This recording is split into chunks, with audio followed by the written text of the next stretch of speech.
Señor. Te damos gracias, Padre, por esta tarde tan maravillosa, tan linda, tan bendecida, Señor, que nos regalas hoy, con esa lluvia, Señor, que viene a refrescar el clima. Te damos muchísimas gracias, Señor, porque todo viene de tu mano, todo viene de ti, Señor. ¿Cómo no adorarte, Señor, con esta belleza que tú nos das? Este es el día, Señor, que tú creaste para que nosotros vengamos a reunirnos en un mismo sentir, en un mismo espíritu, para adorar y bendecir tu nombre, Padre.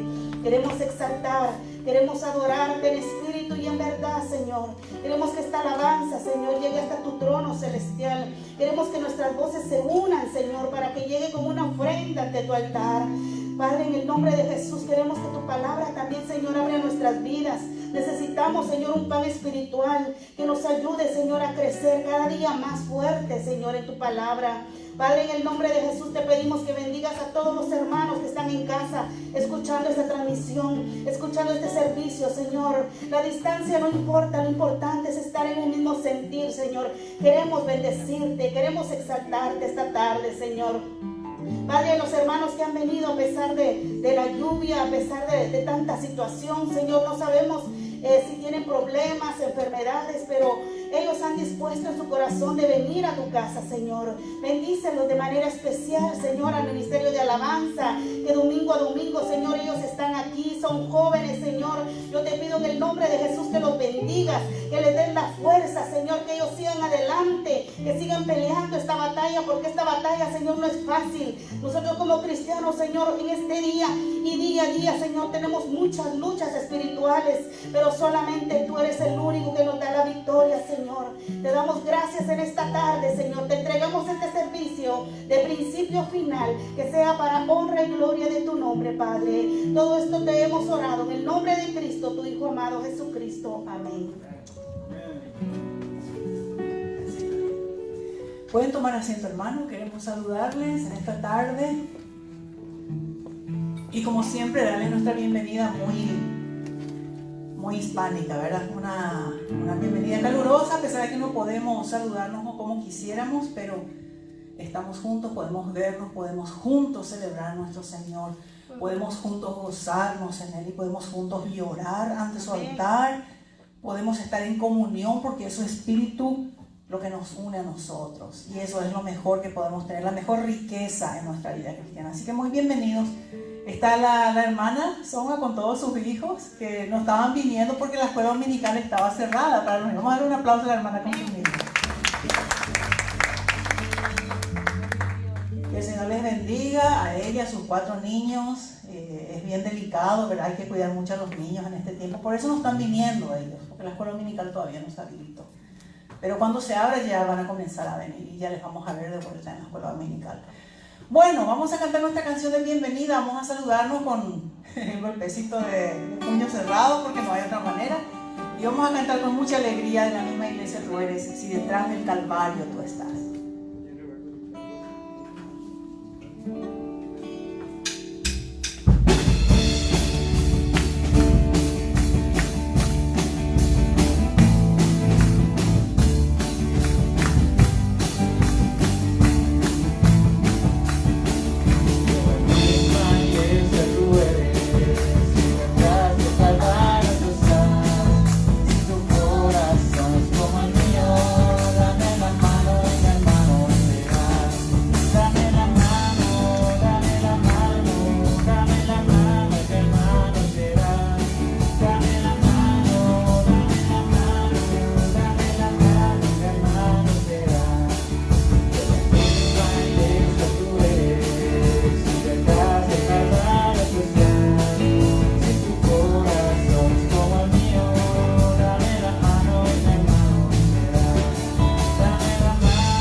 Vamos a declarar en nuestra tarde que el reino, amén.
Señor, y levantamos tu nombre en esta tarde, Jesús.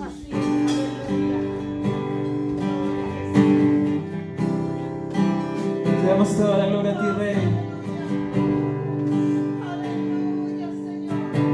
Poderoso, Santo Jesús. Sopla en mí, Espíritu Santo, sopla en mí, sopla en mí, sopla en mí, Espíritu Santo, sopla en mí. Ayer ya pasó, te necesito hoy, Espíritu Santo, sopla en mí. Ayer ya pasó, te necesito hoy, Espíritu Santo, sopla en mí. Sopla en mí, sopla en mí, Espíritu Santo, sopla en mí, sopla en mí, sopla en mí,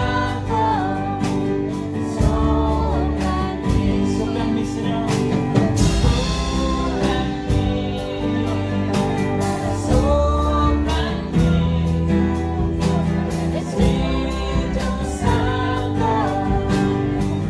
sopla en mí, Señor.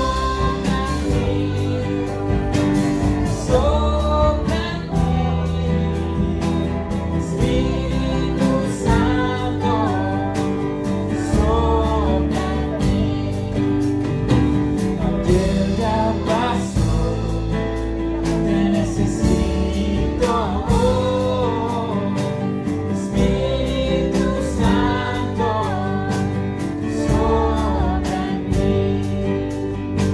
Ayer ya pasó, te necesito hoy, Espíritu Santo, sopla en mí. Sopla en mí, sopla en mí, Espíritu Santo, sopla en mí, oh, sopla en mí, sopla en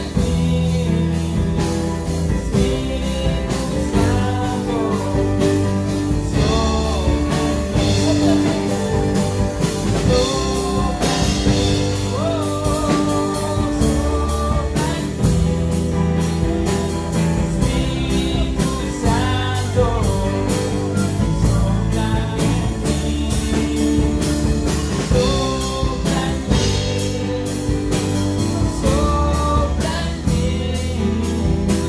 Espíritu Santo, sopla en mí. Ayer ya pasó, te necesito hoy, Espíritu Santo, sopla en mí. Ayer ya pasó, te necesito hoy, Espíritu Santo, sopla en mí. Sopla a nosotros, Espíritu. Sopla en mí,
nosotros, Espíritu Santo, Señor.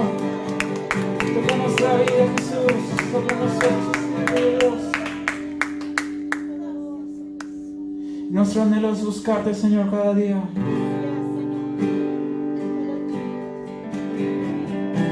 Y darte toda la gloria a ti, Jesús.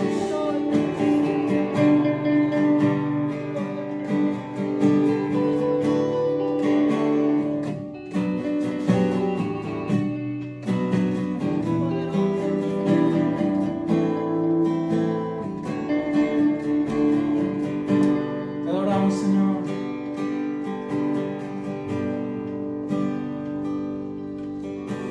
Mi anhelo es buscarte día y noche, de tu amor y la ternura, de tu Espíritu, Señor. Es nuestro anhelo buscarte, Jesús. Mi anhelo es buscarte día y noche, de tu amor y la ternura, de tu Espíritu, Señor.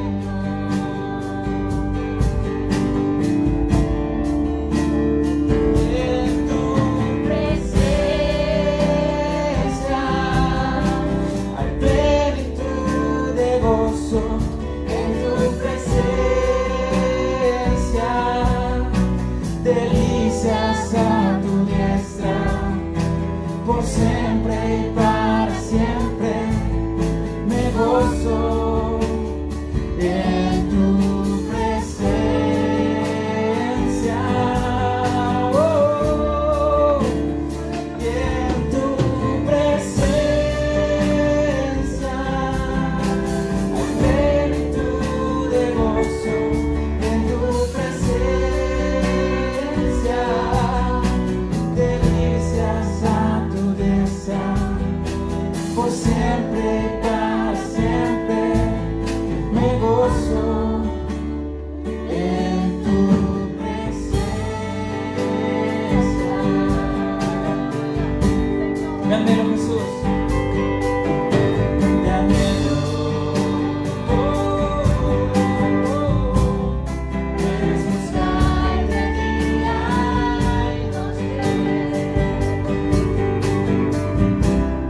de tu amor y la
delicias a tu diestra, por siempre y para siempre me gozo en tu presencia.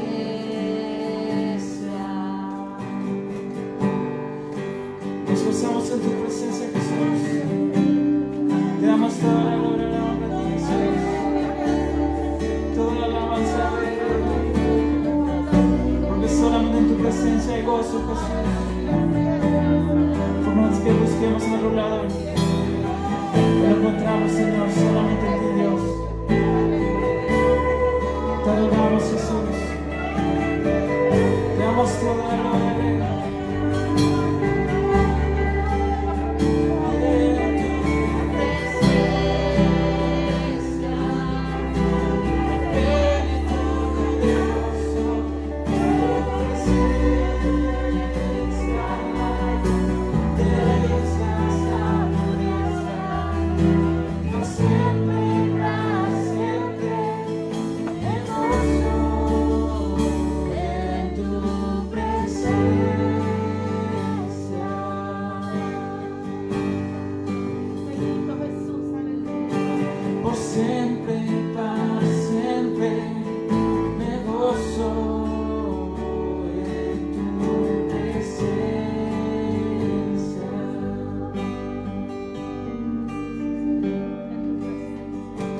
Por siempre y para siempre me gozo en tu presencia.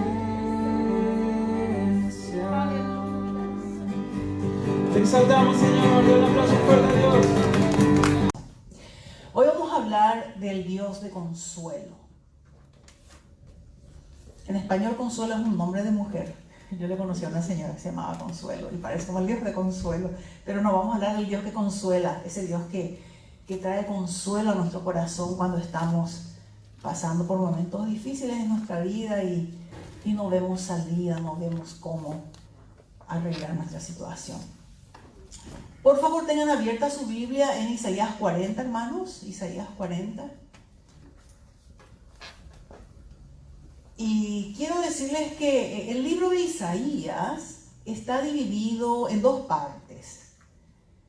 Los primeros 39 capítulos son capítulos que tratan de un juicio inminente, un juicio que se viene. El juicio siempre es el derramamiento de la ira de Dios por causa del pecado. Entonces, los primeros 39 capítulos tratan de un juicio inminente, o sea, un juicio que viene. Y la segunda parte trata de perdón y de liberación. Esos primeros 39 capítulos tratan sobre el pecado, ¿sí? Pero los últimos 27 capítulos tratan sobre un Salvador. O sea, en total son 66 capítulos. Y muchas personas ven este libro de Isaías como si fuera una pequeña Biblia, ¿verdad? Porque hay 39 capítulos en el Antiguo Testamento y hay 27 en el Nuevo Testamento, ¿no? 66 en total. Y en el Antiguo Testamento, a menudo nosotros podemos ver que el tema, por así decirlo, es del pecado de Israel, ¿verdad? El pecado del pueblo de Israel. Y en el Nuevo Testamento podemos ver que normalmente el tema general es de un Salvador que vino de Israel, ¿verdad? Entonces, hay un mensaje, hay un tono, hay como algo muy claramente diferente que comienza aquí en este capítulo 40. O sea, hasta el 39, juicio inminente, ya viene el juicio. Y desde el 40 tenemos entonces algo bien diferente, ¿sí?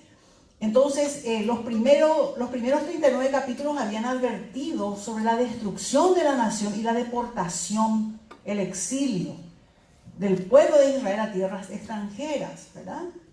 La gente, el pueblo de Dios había abandonado a su Dios y ahora entonces Dios los abandonaría a ellos. La primera parte del libro es un poco pesada, lenta, ¿verdad? Pero a partir de este capítulo 40 el lenguaje cambia y es como que se eleva y es más elocuente, es más majestuoso y da una situación de esperanza y muestra una esperanza maravillosa que hay aquí, ¿verdad? Cuando Isaías escribió esta primera parte del libro, el desastre que él estaba hablando, esa destrucción no había llegado todavía a la nación. La gente, si el pueblo de Israel se había cansado de las advertencias del profeta Isaías, de sus advertencias y de su constante llamado a la conversión, de su necesidad de arrepentimiento, de regresar a Dios. Él les predicaba y la gente se cansó, simplemente se cansó de escucharles, ¿verdad? De escucharle a él. Y este profeta Isaías escribió la segunda mitad de su libro al pueblo de Israel y de Judá que estaría en el exilio más adelante, ¿verdad? Que serían llevados a Babilonia. Y entonces él estaba profetizando acerca de un tiempo que aún no estaba sucediendo, ¿verdad? Todavía no había llegado todavía para ellos, la nación todavía no había sido tomada, ¿verdad?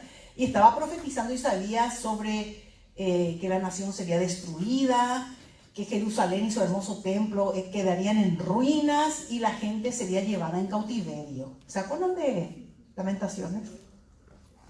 ¿Verdad? Acá es Isaías hablando todo esto.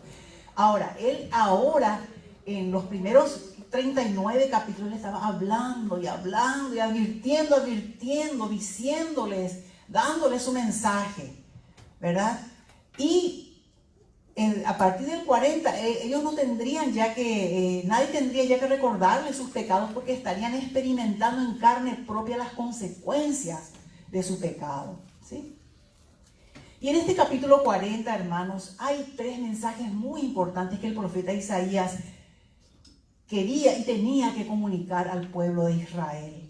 Mensajes muy importantes delante de lo que se venía para ellos, ¿verdad? Y el primer mensaje era que él quería hablarles de un consuelo eterno. Un consuelo eterno. ¿Cómo se dice consuelo en coreano? Consuelo es una palabra tan preciosa, tan seria y grave y pesada. Entonces él hablaba de un consuelo eterno.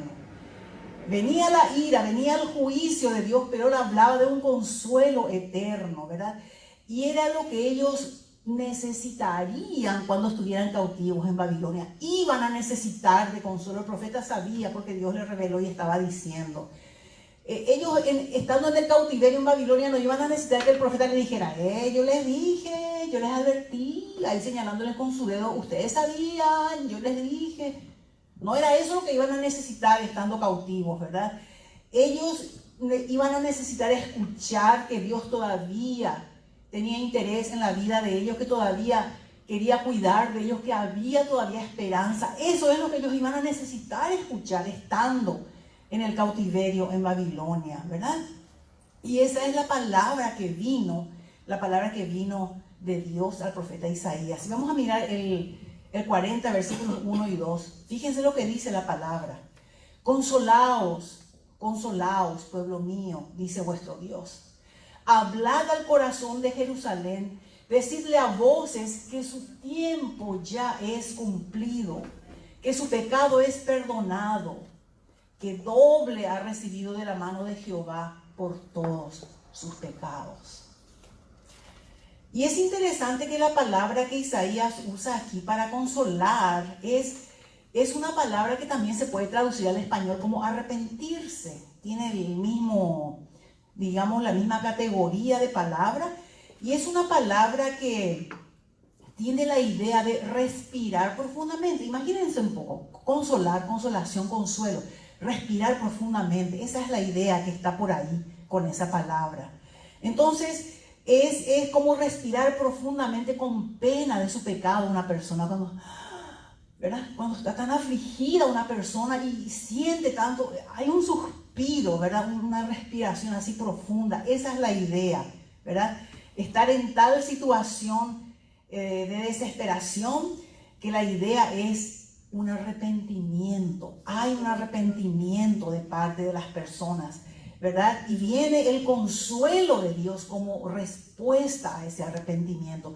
Y es como que el pueblo respira por consuelo y Dios a la vez les consuela desde lo profundo con un suspiro, con una respiración profunda, de profundo consuelo para su pueblo. Esa es la idea, un verbo que muy profundo realmente su significado, implica todo eso, ¿verdad? Implica todo hasta físicamente. Y la idea es que cuando ellos respiraron con profundo arrepentimiento, Dios también les perdonó profundamente, como de lo más profundo de su corazón, ¿verdad? Consolando a su pueblo. En Isaías 30:15, el profeta Isaías les había dicho a ellos, hermanos, escuchen un poquito lo que dice. Es un versículo, es pura dinamita este versículo, y dice: en descanso y en reposo seréis salvos. En quietud y en confianza será vuestra fortaleza. Había dicho eso antes el profeta. En descanso y en reposo seréis salvos. En quietud y en confianza será vuestra fortaleza. Hasta los sonidos de este versículo son todos suaves. ¿Se dieron cuenta, hermanos? Todo suavecito, como que viene ese consuelo, ese descanso, el reposo de Dios para ellos. Y ellos finalmente estaban preparados, estaban listos para recibir ese consuelo de Dios, ¿verdad? Sus pecados ya habían sido pagados, la liberación ya estaba cerca en el aire, pero esto no fue resultado de lo que el pueblo había hecho, sino que fue directamente una obra de Dios. Esta fue obra de Dios, un favor inmerecido para ese pueblo, un favor inmerecido, no tenían mérito ellos, ¿verdad? Pero venía Dios, venía Jehová Dios para liberarles, para darles ese consuelo que ellos necesitaban, pero primero había que preparar el camino. Venía Dios, el Rey, para liberarles, pero había que preparar el camino, ¿verdad? Y en la visión que Isaías tuvo, él escuchó una voz que le decía, fíjense, hermanos, de 3 a 5, 40 de 3 a 5, él escuchó una voz que le decía: voz que clama en el desierto, preparad el camino a Jehová, enderezad calzada en la soledad a nuestro Dios. Todo valle sea alzado y bájese todo monte y collado, y lo torcido se enderece y lo áspero se allane. Y se manifestará la gloria de Jehová, y toda carne juntamente la verá, porque la boca de Jehová lo ha hablado. Dios venía hacia ellos, venía para ellos, ¿verdad? Y había un llamado para preparar el camino del Señor que venía para traerles consuelo y liberación. En la antigüedad, cuando no había autopistas, estas lindas autopistas que tenemos ahí en Corea y podemos correr a 110 por hora y deslizarnos y llegar rápido a nuestros compromisos, cuando no había carreteras, autopistas, nada de eso, la historia dice que muchos meses antes de que un rey llegara a un lugar, venía un vocero que decía: hay que preparar el camino del rey, hay que preparar el camino, ¿verdad? Entonces venía antes, y la idea es preparar el camino, hacer camino recto en el desierto y una senda para el rey. Esa era la palabra, el mensaje. Y lo que la gente haría, ellos irían, venía ya el rey tal vez con su séquito y ellos iban adelante, preparando el camino, ¿verdad? La gente corría adelante para eliminar cualquier obstáculo, supongamos un tronco, piedras, iban removiendo, iban alisando, preparando, sacando todas las cosas molestas del camino. Si había valles tenían que rellenar, si había alturas tenían que aplanar, ellos tenían que alisar el camino y dejar lo más cómodamente posible, lo más suave, sin obstáculos, para que ese rey pasara tranquilamente y sin inconvenientes, ¿verdad? Ese era el caso. Y la recompensa de esas personas era ver al rey, ver llegar al rey con todo su esplendor, con toda su majestad, con todo el séquito y todo lo que era real. Y en este pasaje que nosotros estamos viendo, Dios se dirige a su pueblo, hermanos, que ahora está esclavizado en una nación extranjera, y les dice que Él vendrá a ellos. Él va a venir, pero hay que preparar el camino, y Él va a venir y les va a liberar del cautiverio, ¿verdad? Llevándoles a casa por el camino que ha sido preparado para Él. Para el rey se preparó el camino, pero Él viene a llevarles a ellos por ese camino de liberación. Entonces es la imagen de Dios que viene en gloria, que viene a Jerusalén para traer a su pueblo de regreso a sí mismo, para atraerlos de vuelta a Él, a su hogar, Y este fue el gran consuelo que la gente anhelaba y necesitaba en ese tiempo de cautiverio. Porque, hermano, ser cautivo es como ser esclavo en un país extranjero. Uno no habla el idioma, no conoce las costumbres, la comida, nada. Y fueron llevados forzosamente. Ellos no nos pidieron, ay, yo me quiero ir a Babilonia. Ellos fueron llevados, obligados. Le mataban por el camino al que era el más lento y al que por ahí se rebelaba. Les mataban sin ningún inconveniente.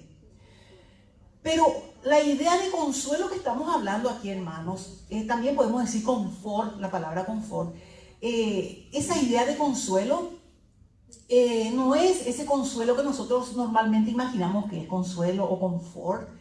Cuando pensamos por ejemplo, si yo digo confort, yo automáticamente pienso en la tele y en propagandas de cosas de confort, comodidad, ¿verdad? Comodidad. Y confort nos imaginamos estar cómodos, tal vez sentados. A Mauri me imagino que pensaría estar en la playa, tomando sol, disfrutando un paisaje precioso, un clima maravilloso, tomando una bebida ahí de la playa riquísima, mientras tal vez su novia le va fregando con bronceador para que no se queme tanto. Y una cosa preciosa, un sentimiento de tanta tranquilidad y tanta satisfacción, tanto confort realmente, ¿sí? O de repente nos imaginamos una escena en invierno, en nuestra casa calentito, y si hace un poquito de fresco en la casa, pues tomamos una frazadita y nos tapamos, ahí nos sentamos a ver una buena película, tomamos un chocolatito caliente, y es una idea que nos da una sensación tan maravillosa de tranquilidad, de confort total. En Corea no hay, nunca vi, pero en nuestros países más allá, en otros lados, hay, por ejemplo, si tiene una chimenea ahí con su fueguito calentando la casa y uno, ¿verdad? Confort, tomando un mate, un rico mate caliente, un mate dulce, ¿verdad? O tal vez alguien, el papá de la casa sentado en su sillón que se reclina así, viendo una buena película. Una escena preciosa realmente. Pero la idea de confort, esta palabra confort, hermanos, es muy interesante porque viene de dos palabras del latín, con y fortis. Confortis, que literalmente significa con fuerza. Con fuerza. No hay fuerza, entonces con fuerza, ¿sí? Y la forma en que Dios nos da consuelo es darnos fuerza precisamente para hacer lo que hay que hacer. A veces no tenemos fuerza, a veces no queremos hacer, pero Dios es el que nos da la fuerza para hacer lo que hay que hacer. Cuando llega la fuerza de Dios a nuestra vida, el dolor se va, la tristeza se va, lo incómodo se va, la inquietud se va, porque viene su fuerza a nuestra vida. Puede ser que la situación no haya cambiado para nosotros, sigue igual, sigue pesada la situación, pero tenemos una nueva capacidad que no sabemos ni de dónde viene a nuestra mente, una nueva capacidad para enfrentar y para tratar y hasta para solucionar nuestra situación difícil. Viene el consuelo de Dios, esa fuerza de Dios. Qué interesante. Entonces, el pueblo de Israel, a quienes Isaías estaba hablando, este pueblo necesitaba fuerza para enfrentar este cautiverio, y ahora cuando viene el Señor a liberarles, ellos iban a necesitar fuerza para regresar a casa, para regresar a Sion, a Judá, ¿verdad?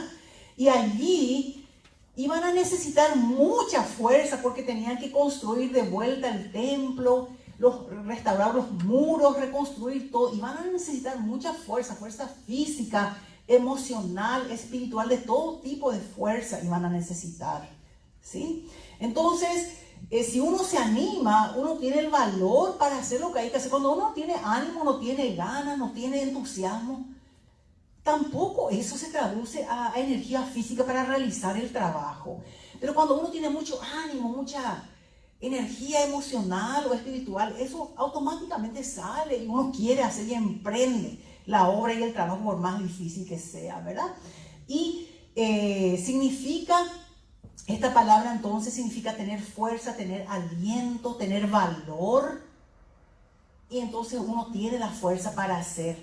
Y Dios estaba consolando y estaba alentando al pueblo de Israel para que pudieran llevar a cabo su voluntad. Era la voluntad de Él que volvieran para reconstruir el templo, los muros. Y a veces, hermanos, a veces el consuelo de Dios viene a obligarnos a cambiar para crecer y para madurar y para aprender sus caminos. Viene su palabra para consolarnos. Alguien dijo que el Espíritu de Dios viene para consolar al afligido y para afligir al consolado. Qué interesante, ¿verdad? Y dicen que una vez le preguntaron a un famoso paracaidista, él era paracaidista del ejército, le preguntaron: ¿y cuántas veces usted saltó allá? Yo nunca salté, dijo. Y dice: ¿pero cómo? ¿Acaso usted no es paracaidista? No, yo nunca salté, siempre me empujaron, dijo. Siempre me empujaron, varias veces siempre me empujaron. Yo nunca salté, declaró honestamente él. Y esto es lo que los militares a eso le llaman aliento. Cuando el soldado tiene miedo y no se anima, le empujan. No, claro que conoce toda la técnica, le empujan porque no va a saltar solo, ¿no? Y a veces nosotros como personas que somos, como hijos de Dios que somos, que estamos viviendo en este tiempo, necesitamos un pequeño empujón también. Necesitamos, ¿verdad? Que alguien nos dé ese empujón. Puede ser literalmente a veces o puede ser con palabras, con aliento, con palabras de aliento. Pero junto con ese empujón, Dios entonces nos da un valor nuevo, un valor que no tenemos en nuestro corazón y en nuestra mente. Él nos da un valor nuevo para enfrentar, nos transmite una nueva fuerza para hacer eso que Él mismo nos está llamando a hacer. Y al final, eso se convierte en lo que nosotros mismos queremos hacer. Es interesante ese proceso. ¿Se acuerdan de aquel versículo que dice: porque Dios es el que produce en vosotros así el querer como el hacer, según su buena voluntad? Él es el que produce en nuestro corazón el querer hacer algo. Y si por ahí no nos animamos porque tenemos miedo, Él nos da el empujoncito. Y al final nos sentimos valientes por ese empujoncito y podemos emprender y hacemos lo que Él quiere y nos gusta y nos sentimos realizados en lo que estamos haciendo para el Señor. Otra forma en la que el Señor consoló a su pueblo en este tiempo que fue difícil para ellos, es que Él les hizo saber que Él personalmente se iba a encargar de sus enemigos. ¿Quién era el enemigo que les llevó cautivo a ellos? Babilonia, con Nabucodonosor al frente en aquel momento. Dios les dijo que Él personalmente se iba a encargar de esos enemigos. El imperio de Babilonia era una cosa formidable, formidable. Nadie podía atravesar sus muros. Al punto que ellos no tenían ni guardias en los muros porque eran tan fuertes, tan altos, tan anchos, tan poderosos, ni guardias tenían. Y nadie podía con ellos, nadie realmente. Su esplendor era impresionante, magníficos edificios, sus famosos jardines colgantes. Nadie podía siquiera imaginarse la posibilidad de que Babilonia fuera destruida. No estaba en el chip de nadie en la época. No se puede, es un imperio poderoso. No se podía. Pero Dios, fíjense hermanos lo que dijo Dios. 6-8, vamos a leer 46-8. Es impresionante, hermanos, es muy impresionante.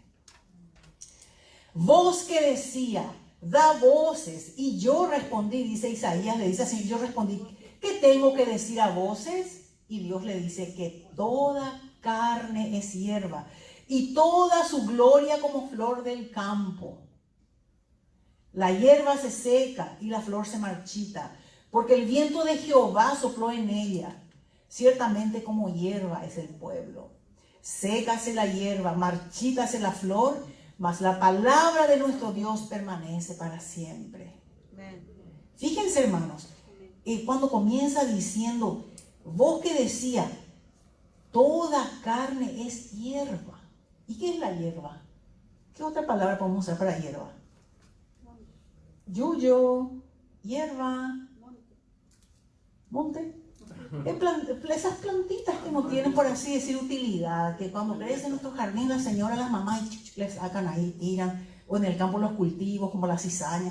Hay que arrancar porque no contribuye en nada muy grandemente positivo, ¿verdad? Y acá, eso es lo que está diciendo Dios. que el hombre es así, hierba. Y después dice, sécase la hierba, marchítase la flor, mas la palabra del Dios nuestro permanece para siempre. Entonces, lo que Dios le estaba diciendo al profeta, y el profeta estaba diciéndole al pueblo, es que no importaba lo poderosos que parecieran ser los babilonios, ellos no eran nada más que hierba para Dios. Dios determinó su hora, su lugar, y que cuando Él soplara sobre ellos sería como ese viento caluroso del desierto que sopla sobre las flores, y las flores se secan automáticamente, se marchitan y se caen y ya no son más, ¿verdad? Y esa flor se iba a marchitar, a quedar ahí muerta, pero Él, Jehová Dios, permanecería para siempre. Y eso es exactamente lo que sucedió. Los babilonios parecían tan poderosos, que parecían tan imposibles de ser conquistados, fueron derrotados sin mucha pelea. Y acabó, el imperio babilónico acabó, ¿verdad? Ellos nunca pensaron, jamás les pasó por la cabeza que podrían ser derrotados. Estaban muy confiados, eran demasiado poderosos. Era un imperio que conquistó mucho territorio. Y realmente no se imaginaban que alguna cosa podría pasarles alguna vez. Estaban tan seguros de estar a salvo que, como les dije, ni siquiera ponían guardias en sus grandes muros, ¿sí? Pero lo que sucedió aquí es que el ejército persa simplemente, muy inteligentemente, lo que hizo fue desviar el curso del río Éufrates, ¿sí? Que fluía debajo de los muros de la ciudad, de ahí, ¿verdad? Y entonces se secó, claro, como desviaron el río, ahí quedó seco, y simplemente el ejército persa entró ahí por debajo de los muros, entraron a Jerusalén y cayó el imperio babilónico como si nada. Eso está en el libro de Daniel, en Daniel 5, ¿sí? Y el gran reino de Babilonia se derrumbó en una noche, en una noche. Yo no sé si da para entender, es una locura esto. Un imperio, un reino imposible, humanamente imposible de ser derrotado. En una noche cayó así, pero parece un cuento de niños, ¿verdad? Desviaron el río, se metieron por el lecho seco del río y entraron como el caballo de Troya, y ahí tomaron entonces la ciudad y cayó el imperio babilónico. Entonces Dios le probó a la gente, le probó a ese pueblo, el pueblo de Judá, que esa gente era como la hierba, y que así como la hierba viene el sol, le quema y se muere ya para siempre, pero que Él siempre permanece. Eso fue lo que pasó. Terminó Babilonia, pero el Señor continuaba para siempre, y Él continúa para siempre. Entonces Dios estaba hablando de un consuelo eterno para su pueblo, porque ya pasó mucho sufrimiento, ya llegó el momento de la liberación y vino su consuelo. Y en este capítulo 40 también Isaías está hablando no solamente del consuelo eterno, sino también está hablando de una palabra eterna para el pueblo, una palabra eterna. Cuando todos hayan reclamado y dicho lo que es la verdad, y cuando todos hayan dado su opinión sobre lo que creen que es la verdad, la palabra de Dios es la única que va a quedar al final, que va a quedar de pie, es la única. Todo lo demás cambia, las filosofías van y vienen con el tiempo, con los diferentes tipos de pensamiento de las épocas. Todo va cambiando, pero la palabra de Dios sigue siendo una verdad, y la verdad permanente, hermanos, ¿verdad? En la historia sabemos que la mentira de los nazis vino, creó muchos problemas y acabó, murió. La mentira del comunismo, el comunismo impío, vino y realmente creó mucho mal, vino y murió. Hay un misionero que estaba trabajando como misionero en Rusia, y él cuenta que él le daba entrenamiento a los jóvenes en liderazgo y todo lo que tenían que hacer en su curso de entrenamiento para predicar el evangelio en Rusia, en un hotel que se llamaba Hotel Gorbachev, no sé qué.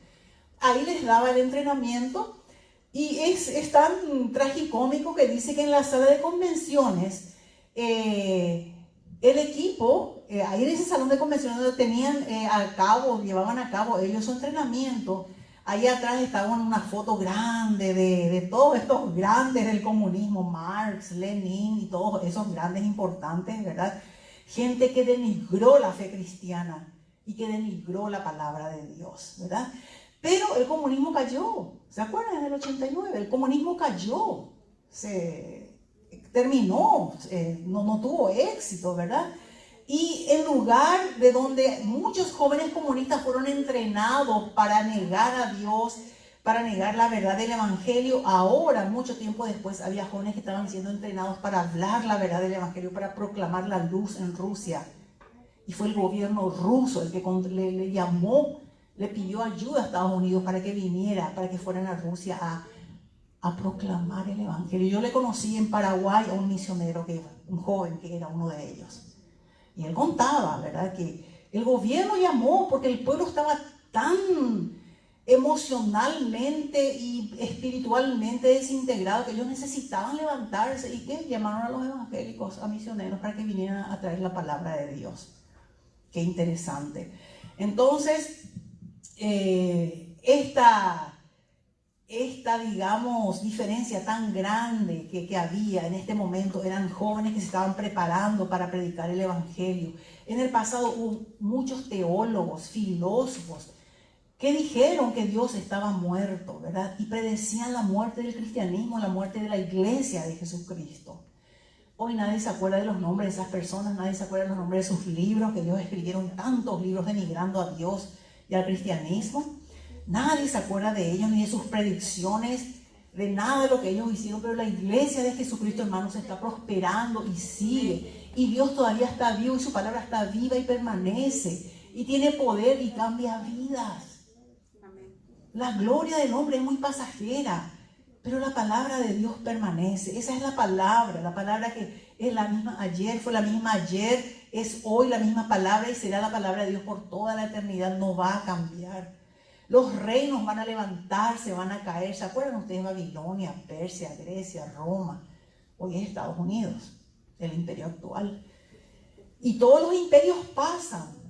Hubo un emperador romano, Diocleciano, que él intentó, cuando ya el cristianismo estaba oficial en el imperio, él intentó revivir las antiguas religiones paganas de Roma. Y lo que hizo fue comenzó a perseguir a los cristianos y a matarlos, ¿verdad? Y mandó a hacer una estatua, una lápida, donde él quería dejar como un testimonio de lo que él hizo como emperador. Y mandó a escribir ahí, por haber exterminado el nombre cristiano de la tierra. Él mandó a hacer eso y iba a dejar ahí como un testimonio de su vida, porque él quería hacer eso. Pero ojalá él pudiera saber hoy que aquello realmente no prosperó. Su monumento más bien fue un tributo, digamos, a la resistencia del cristianismo y de la fe en Cristo. Él murió, el imperio romano acabó, vinieron otros varios y la palabra del Señor continúa venciendo y continúa cambiando vidas. Otro líder romano hizo un ataúd simbolizando la intención, él quería enterrar al Galileo. No soportaba escuchar los mensajes y el mensaje que venía de parte de ese Galileo. Entonces persiguió a los cristianos y finalmente él tuvo que admitir que no pudo contra el maestro de Galilea, que no pudo enterrarlo en ese ataúd donde él quería. Después tuvimos otro grupo en la época ya después de la Reforma, los valdenses. Ellos representaron la imagen de la fuerza del Evangelio como un yunque. Es por así decir, su logo, un yunque y varios martillos ahí todos quebrados, porque al dar el martillo al yunque no puede contra un yunque porque es muy duro, de hierro, ¿verdad? Y los martillos todos deshechos, pero el yunque continuaba. Entonces, esta palabra eterna de Dios vive y permanece para siempre. Y nosotros, hermanos, cada uno de nosotros somos testigos de la transformación que esa palabra trajo a nuestra vida y sigue trayendo día a día el poder que tiene de transformar. Y como dice allá en Lamentaciones, ¿se acuerdan? Que las misericordias de Jehová se renuevan cada mañana. Esa palabra de Dios es nueva cada mañana y de verdad cambia y renueva nuestra vida. Entonces, Isaías les estaba hablando de un consuelo eterno, de esta palabra eterna para que ellos pudieran afirmarse en esto. Y también Él les habla de una fuerza eterna.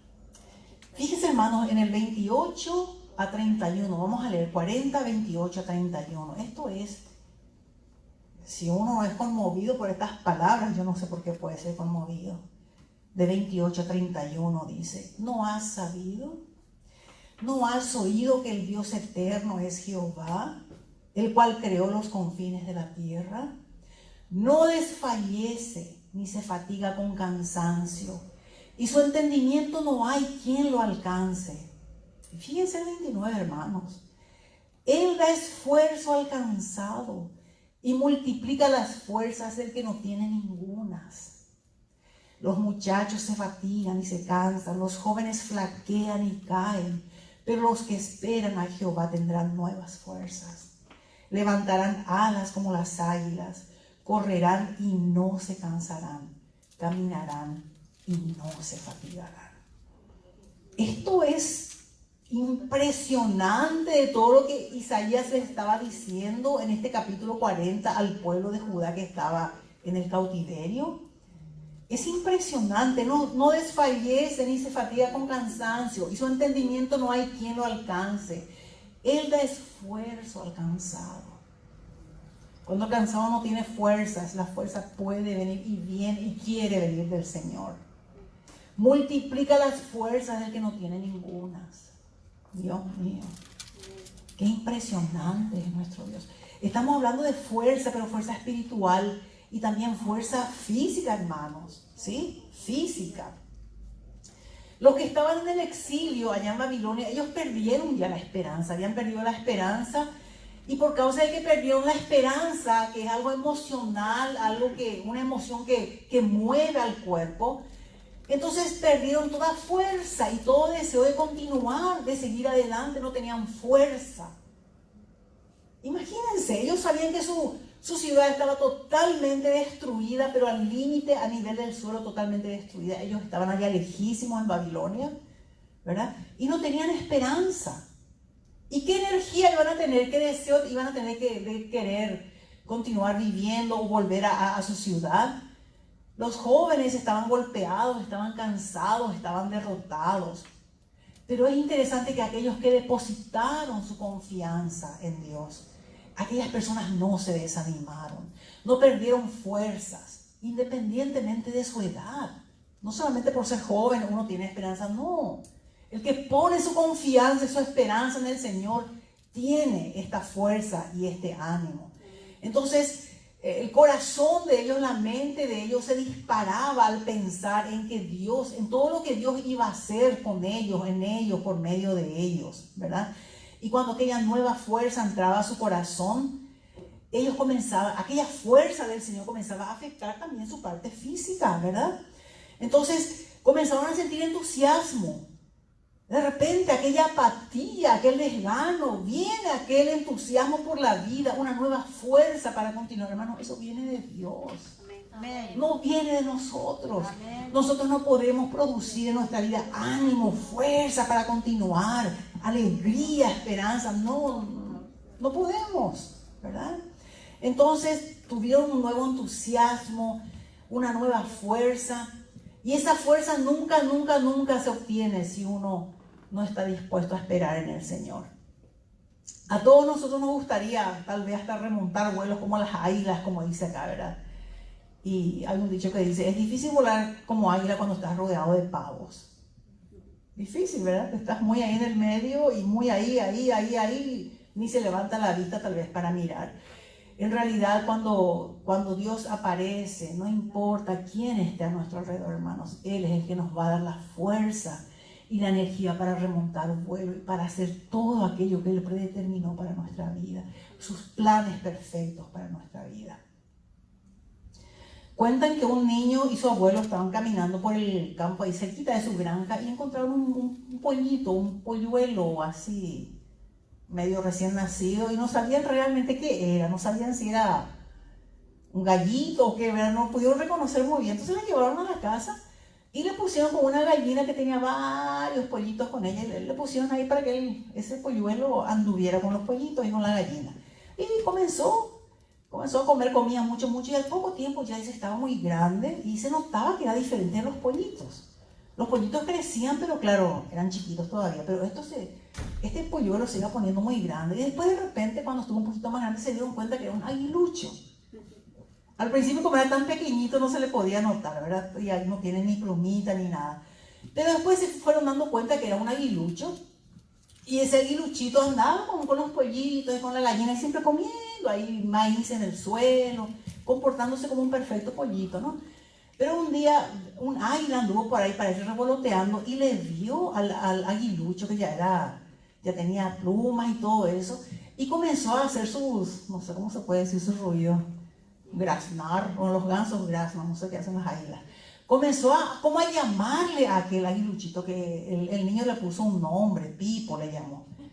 Y comenzó aquel águila, estaba revoloteando por la granja y haciendo su ruido, ¿verdad? Su canto, digamos. Y después, hasta que fue acercándose y se bajó cerca de aquel Pipo, ¿no? Del aguiluchito. Y después se fue alejando un poco más, como llamándole, y sin darse cuenta, el Pipo comenzó a abrir sus alas para seguirle, y sin darse cuenta, él comenzó a volar. Y voló, y de repente, cuando se dio cuenta, ya desapareció del mapa, se fue con el águila, ¿verdad? El Pipo. Y eso pasó con él. Y lo que pasa es que fue instintivo, él escuchó el ruido de aquel águila y algo en él le hizo mirar y le llamó, es su instinto, ¿verdad? Le llamó. Entonces él se fue, y cuando estaban allá arriba, uno miraba y los pollitos seguían ahí comiendo su maicito nomás en el suelo, ¿no? Entonces lo que él hizo fue escuchar a su instinto, estaba volando de repente, porque tenía espíritu de águila, porque era águila, ¿verdad? Los polluelos también escucharon aquel llamado del águila, pero no obedecieron, ¿verdad? Porque no eran águilas.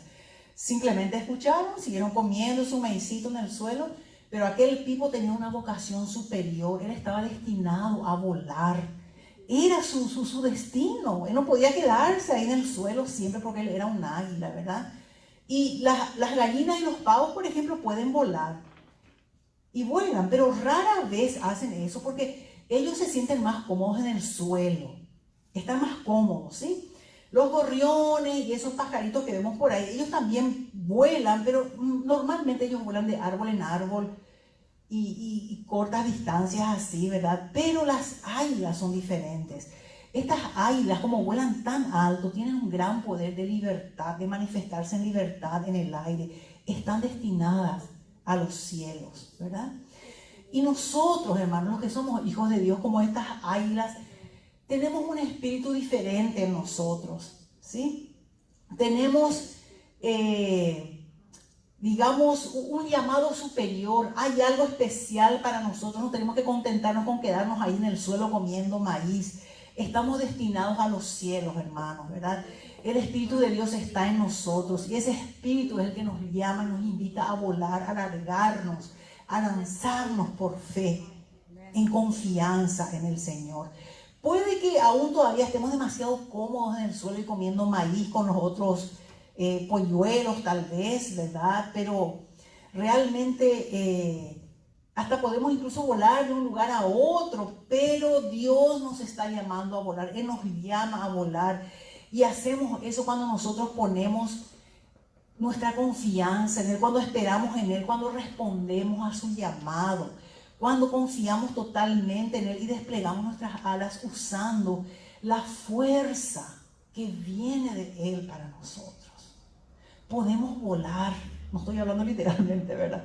Podemos volar porque Él es el que transmite a nuestra vida su fuerza. ¿Se acuerdan del versículo que dice: el gozo de Jehová es vuestra fuerza, vuestra fortaleza? Hay una fuerza, es espiritual, pero esa fuerza espiritual se transmite a nuestros miembros, a nuestras manos, a nuestras piernas, y viene la voluntad para ejecutar y para poner en acción los planes de Dios. Amén. Es la fuerza que Él nos da, hermano, viene de Él. Alguien dijo que hay 2 legados muy duraderos que se le puede dejar a los hijos. A ver. 4 personas aquí que tienen hijos, para pensar. 2 legados duraderos que se puede dejar a los hijos: raíces y alas. raíces y alas. Nosotros podemos enseñarle a nuestros hijos que hay una fuerza que proviene de Dios, que es mayor a la fuerza que nosotros tenemos. Podemos enseñarle a nuestros hijos, a nuestros niños a esperar y a confiar en Dios. Incluso cuando todo parece desesperado y desesperanzado, cuando parece que no hay salida, no hay solución, hay que esperar en Él. Dios es fiel, Él es fiel. Amén. Y Él es el que quiere dar esa fuerza para que nosotros podamos tener energía para levantarnos y volar y ejecutar sus planes. Entonces, podemos enseñarles a nuestros hijos, transmitirle a nuestros niños que Isaías, acá en este capítulo, habló de una fuerza eterna. Esta fuerza del Señor es permanente, así como su palabra es permanente. Está ahí como un recurso al que nosotros podemos acudir, podemos usar. Entonces, Isaías habló de una fuerza eterna, habló de una esperanza eterna, de un consuelo eterno, ¿sí? De una verdad eterna, de un reino eterno, de un Dios eterno que no se cansa y no se fatiga como nosotros. Y no se desespera y no pierde el ánimo como nosotros.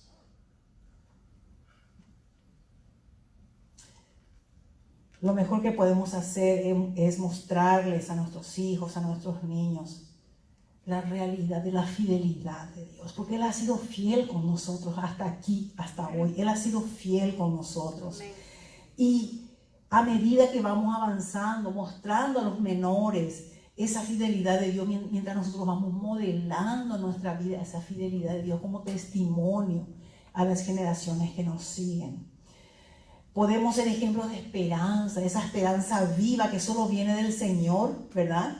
Y podemos ser como una fuente de consuelo, una prueba. Nosotros podemos ser como una prueba viviente, mostrándoles a las generaciones que nos siguen la confiabilidad de la palabra de Dios.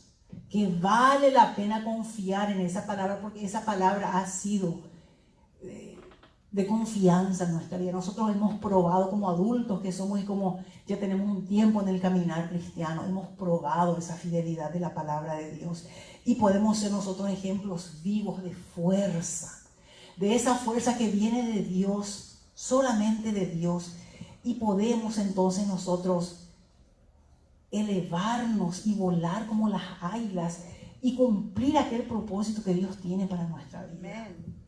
Esto fue para el pueblo de Israel. Aquella situación en que el profeta les dijo que venía el consuelo de Dios, que venía la palabra de Dios, que venía de la fuerza de Dios para sus vidas. Ese mensaje ciertamente fue para Israel, pero también el principio eterno es para nosotros. Pero vamos al Nuevo Testamento, hermanos, y vamos a ver qué nos dice el Señor a nosotros hoy, ya con Pablo y con la gente del Nuevo Testamento. Tal vez de repente le sentimos más cerca al Nuevo Testamento, como le conocemos más a Pablo, conocemos los lugares por donde anduvo, y tal vez cobra un poco más de sentido, pero vamos a leer lo que dijo Pablo al respecto del consuelo de Dios para nosotros. 2 Corintios 1, de 3 a 5, hermanos. Y me gustaría que marquen en su Biblia. 2 Corintios 1, de 3 a 5. Fíjense lo que dice Pablo. Bendito sea el Dios y Padre de nuestro Señor Jesucristo, Padre de misericordias y Dios de toda consolación. No es una, no es dos, no es tres, de toda consolación. Él es Dios de toda consolación, el cual nos consuela en todas nuestras tribulaciones. Hoy, Él nos consuela en todas nuestras tribulaciones. ¿Para qué? Para que podamos también nosotros consolar a los que están en cualquier tribulación por medio de la consolación con que nosotros somos consolados por Dios.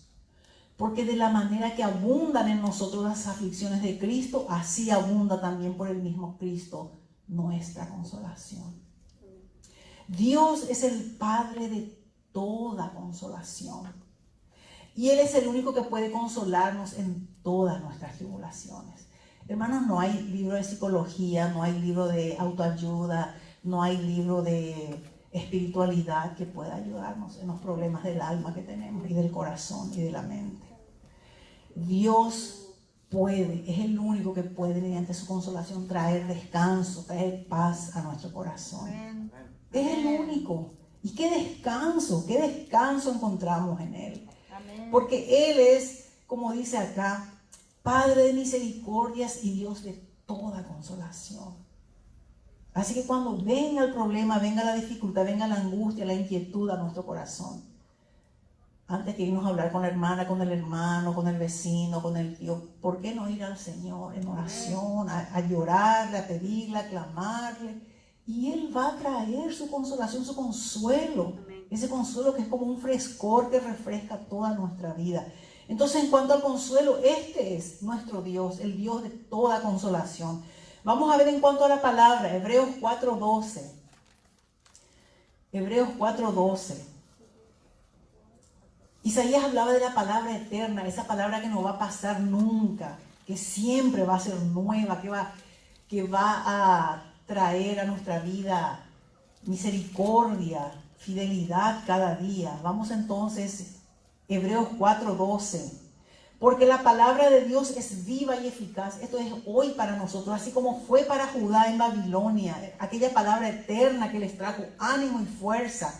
Hoy para nosotros, porque la palabra de Dios es viva y eficaz y más cortante que toda espada de dos filos, y penetra hasta partir el alma y el espíritu, las coyunturas y los tuétanos, y discierne los pensamientos y las intenciones del corazón.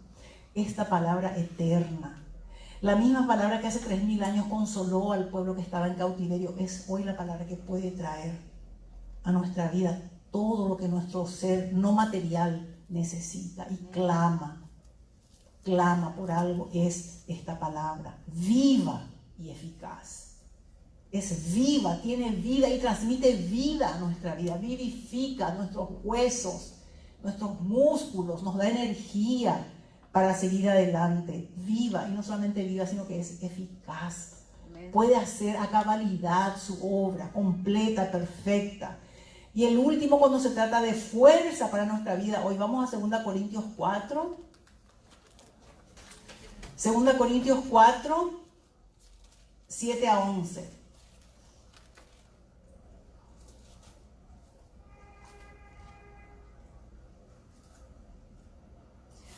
Y dice Pablo acá en 2 Corintios 4, de 7 a 11, pero tenemos este tesoro en vasos de barro, para que la excelencia del poder sea de Dios y no de nosotros, porque no es de nosotros. La excelencia del poder es de Dios.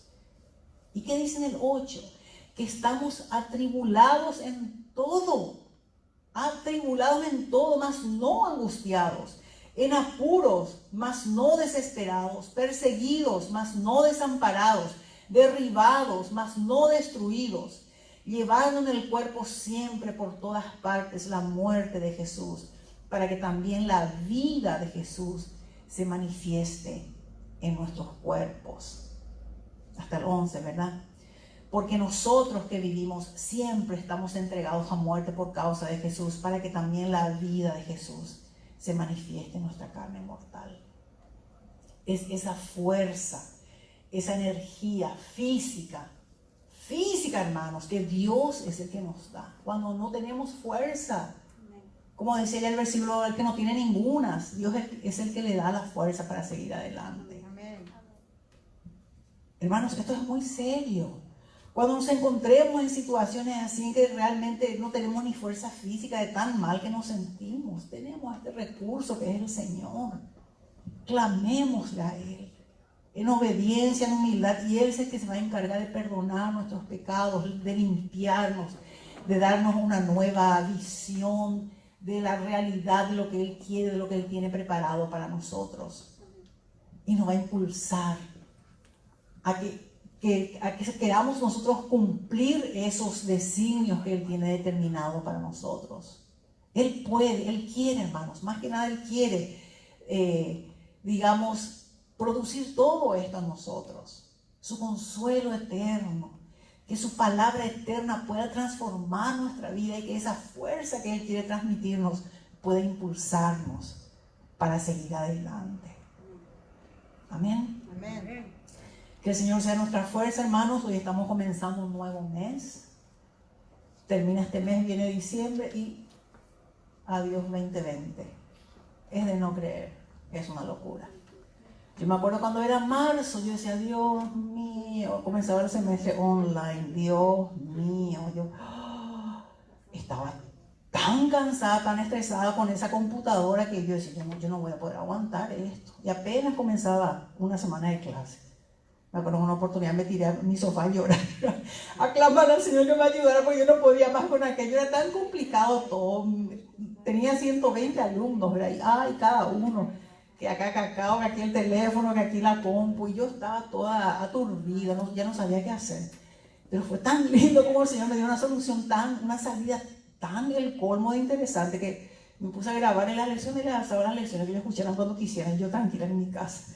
Y qué descanso que me dio. Entonces, fueron enseñanzas y aprendizajes nuevos en un sistema nuevo. Ahora en el segundo semestre estamos en otra modalidad, estamos ya en clase. Pero el Señor hace cosas tan preciosas, hermanos, para nuestra vida. Y lo hace de una manera tan creativa que nosotros no sabemos, decimos, pero ¿cómo yo no pensé esto antes? Esto de desviar el curso del Éufrates y meterse por el lecho seco del río y vencer al imperio. Es una locura, es una locura. Pero díganme si nuestro Dios no es un Dios de locuras maravillosas, de locuras santas. Es increíble nuestro Dios. Y hermanos, que esto nos lleve, nos motive y nos invite a continuar fieles a nuestro Dios. No significa que nunca vamos a pecar, hermanos, pues eso es imposible, no vamos a poder nosotros pretender vivir sin pecar. Pero tenemos el recurso de que si confesamos cualquier cosa, el Señor es fiel, va a cumplir su palabra y va a perdonar y va a limpiar. Y como se dice, borrón y cuenta nueva, ¿no? Así que, hermanos, yo quiero animarles con estas palabras, con este capítulo 40, de que solo en el Señor podemos tener consuelo. Y su consuelo es perfecto. Su palabra es eterna, es perfecta y es la que nos puede llevar hacia adelante. Y la fuerza que viene de Él es la fuerza que, bueno, no sabemos de dónde sale, pero tenemos esa fuerza que muchas veces necesitamos tanto. Amén. Que Él sea siempre para nosotros el consuelo, la palabra eterna y también la fuerza. Vamos a orar. Padre amado, te damos gracias, Señor, porque tu palabra es perfecta, Señor. Aparte de ser una palabra eterna, es una palabra viva y eficaz. Es una palabra que está cerca de nosotros, cerca. Que es solamente, Señor, creer, confiar y hacer. Y tus maravillas van a comenzar a brotar en nuestra vida, Señor. Gracias por el consuelo que viene de ti, Señor, que nadie nos puede dar. Pero en ti sí, Señor, hay consuelo, hay liberación, hay perdón, hay alegría. Gracias por la fuerza que muchas veces no tenemos, pero que tú nos das, Señor, de una manera tan inusual, tan creativa, tan especial, tan nueva, Señor. Gracias por todas tus bendiciones, por todas tus maravillas. Gracias, Señor, por todo lo que tú haces en nuestra vida cada día, por tus favores, por tus misericordias. Gracias, Señor, porque tenemos fuerza para caminar, para desplazarnos, para llegar aquí a tu casa, para cantarte, para alabarte, para glorificar tu nombre juntos aquí, Señor. Gracias porque toda nuestra capacidad, todo lo bueno en nosotros viene de ti, Señor, proviene de ti. Amén. Todo lo bueno y lo bien que nosotros podemos hacer, Señor, es porque viene de ti en nuestra vida. Gracias, Señor. En ti radica todo el bien, Padre. Y te agradecemos por eso, Señor. Y glorificamos tu nombre en esta tarde. Y te alabamos, Señor. Te adoramos. Tú eres el único digno, Señor. No hay otro. No hay otro como tú. No hay otro semejante a ti, Señor. Y a ti nosotros te alabamos y te cantamos. Y te glorificamos. Y en esta tarde te damos gracias, Señor. Gracias por tu consuelo, gracias por tu palabra, gracias por la fuerza que viene de ti para nosotros. Señor, gracias, Padre. En esta semana que estamos iniciando ya el mes de noviembre, te suplicamos que tú nos ayudes. Que tú nos ayudes a enfocar, Señor, aquello que es lo correcto para ti, Padre. Muchas veces no es fácil, Señor, nos cuesta. Muchas veces no queremos porque es difícil. Y es ahí donde necesitamos, Señor, de tu fuerza, de tu convicción. Y te suplicamos que tú nos des esa fuerza que no tenemos, esa valentía que realmente no está presente en nuestra vida porque tenemos miedo y tenemos dificultades y no nos animamos a hacer tantas cosas en tu reino y para ti, Señor. Pero que tu fuerza pueda, Señor, ayudarnos, que ese gozo tuyo que es nuestra fuerza transforme nuestra vida para bien, Señor. Y ayúdanos, Señor, a estar muy atentos a nuestro alrededor, a todo lo que tú estás haciendo, para que podamos percibir, Señor, el bien que tú estás operando a cada momento para nosotros. Gracias por tu palabra santa, Señor. ¿Cuánto tiempo pasó desde que Isaías predicó esto, Señor? Y tu palabra continúa siendo verdadera, única, eterna, santa. Gracias, Señor. Gracias por permitirnos estar en esta tarde aquí en tu casa. Gracias por la presencia de cada hermano, de cada hermana que está escuchando, Señor, tu palabra. Ayúdanos, Señor. Vamos caminando ya hacia el final del año. No sabemos cómo va a estar a fines de diciembre esta situación de la pandemia, pero vamos a seguir continuando en ti, Señor. Vamos a seguir continuando confiando en ti, confiando, esperando, sabiendo que de ti va a venir todo bien, Señor. Y guárdanos, Padre, guárdanos. En el nombre de Jesús te pedimos. Gracias, Señor, de todo corazón. En el bendito nombre de Cristo Jesús. Amén.